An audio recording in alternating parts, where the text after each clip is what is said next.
வெளியே.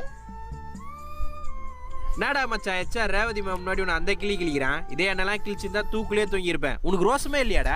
யாருக்குடா ரோசம் இல்லை? நானே இவனுங்கிட்ட வாங்குற சம்பளத்தை வச்சு தான் மாதம் மாதம் EMI கட்டிக்கிட்டு இருக்கேன். அதுவும் இல்லாமல் கமிட்மெண்ட்லாம் சரி பண்ணிட்டு இருக்கேன். வேலையும் போச்சுன்னா ஒன்றும் பண்ண முடியாது மச்சான். இருந்தாலும் இவ்வளோ பொறுமையா இருக்கக்கூடாது மச்சான். யாரா பொறுமையாக இருக்கா? ஆஃபீஸ்ன்றனால தான் அவன் தொகுறான். இதுவே எங்கள் ஏரியாவில் மட்டும் செஞ்சிடம் பாரு அவனை.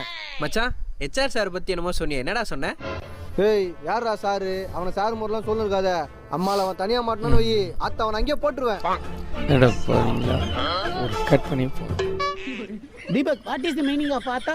He speaking about your mummy, sir. My mummy? Yes, sir. ஆத்தா உனக்கு வேலை இல்லை, வெளியே போடா. Sir Get out. ஆத்தா. Sir, my promotion, sir. ஆத்தா நீ வெளியே போடா. Sir, what I am doing, sir? See this? மச்சான் HR ஆடா அவன். நீ ஒண்ணு நாய்டா பண்ண, அவன். உனக்கு ஒண்ணு. AIDS வந்தாண்டா சாவன். ஆத்தா டீ குடுறா மச்சான். ஆத்தா